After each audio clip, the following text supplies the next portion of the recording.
A year from the evening of the departure of the old man found me in my room, expecting his presence, and I was not surprised when he opened the door and seated himself in his accustomed chair. "Are you ready to challenge my statements?" he said, taking up the subject as though our conversation had not been interrupted. "No." "Do you accept my history?" "No." "You cannot disprove, and you dare not admit. Is not that your predicament?" he asked. "You have failed in every endeavor to discredit the truth, and your would-be scientists, much as they would like to do so, cannot serve you. Now we will continue the narrative, and I shall await your next attempt to cast a shadow over the facts." Then with his usual pleasant smile he read from his manuscript a continuation of the intra-earth journey as follows. "Be seated," said my eyeless guide, "and I will explain some facts that may prove of interest in connection with the nature of the superficial crust of the earth. This crystal liquid spreading before us in a placid sheet of water, and is the feeder of the volcano, Mount Ipomeo." "Can that be a surface of water?" I interrogated. "I find it hard to realize that water can be so immovable.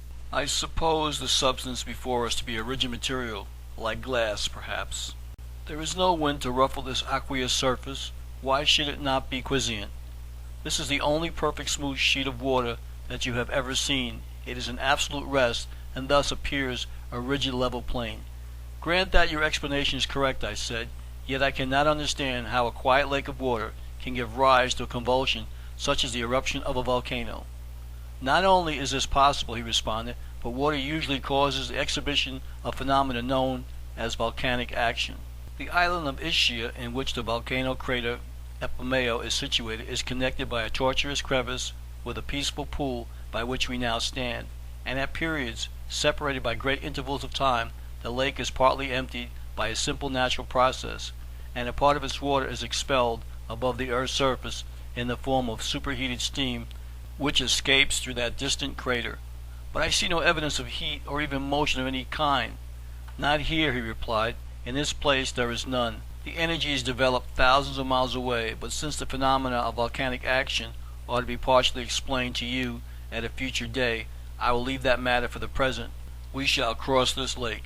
I observed as we walked along its edge that the shore of the lake was precipitous in places, again formed a gradually descending beach, and the deep silence of the space about us, in connection with the death-like stillness of that rigid mass of water and its surroundings, became increasingly impressive and awe-inspiring.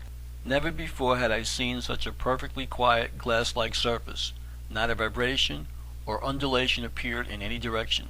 The solidity of steel was exemplified in its steady, apparently inflexible contour, and yet the pure element was so transparent that the bottom of the pool was as clearly defined as the top of the cavern above me. The lights and shades of the familiar lakes of western New York were wanting here, and it suddenly came to my mind that there were surface reflections, but no shadows, and musing on this extraordinary fact, I stood motionless on a jutting cliff, absorbed in meditation, abstractedly gazing down into that transparent depth.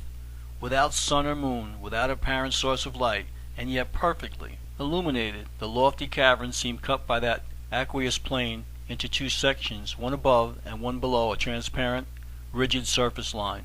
The dividing line, or horizontal plane, appeared as much a surface of air as a surface of water, and the material above that plane seemed no more nor less a gas, or liquid, than beneath it. If two limpid transparent liquids, immiscible, but of different gravities, be poured into the same vessel, the line of demarcation will be as a brilliant mirror, such as I have now beheld, parting and yet uniting the surfaces of air and water. Lost in contemplation, I unconsciously asked the mental question, "What are the shadows?" My guide replied, "You have been accustomed to lakes on the surface of the earth, water that is illuminated from above. Now you see by a light that is developed from within and below, as well as from above. There is no outside point of illumination, for this light of this cavern, as you know, is neither transmitted through an overlying atmosphere, nor radiated from a luminous center. It is an inherent quality, and as objects above us and within the lake are illuminated alike from all sides, there can be no shadows." Musingly I said, "That which has occurred before in this journey to the unknown country of which I have been advised seemed mysterious, but each succeeding step discovers to me another novelty that is more mysterious, with unlooked-for phenomena that are more obscure. This phenomenon is not more of a mystery than is the fact that light radiates from the sun. Man cannot explain that, and I shall not now attempt to explain this. Both conditions are attributes of force, but with this distinction, the crude light and heat of the sun, such as men experience on the surface of the earth, is here refined and softened, and the characteristic glare and harshness of the light that is known to those who live on the earth's surface is absent here. The solar ray, after penetrating the earth's crust, is tempered and refined by agencies which man will yet investigate understandingly, but which he cannot now comprehend. Am I destined to deal with these problems? Only in part. Are still greater wonders before us? If your courage is sufficient to carry you onward, you have yet to enter the portal of the expanse we approach. Lead on, my friend, I cried. Lead on to these undescribed scenes, the occult wonderland that... He interrupted me almost rudely, and in a serious manner said, "Have you not learned that wonder is an exemplification of ignorance? The child's wonder at a goblin story, the savage at a trinket, the man of science at an unexplained manifestation of a previously unperceived natural law, each wonders in ignorance because of ignorance. Accept now that all you have seen from the day of your birth and on the surface of the earth to the present, and all that you will meet here, are wonderful only because the finite mind of man is confused with fragments of evidence that from whatever direction we meet them spring from an unreachable infinity.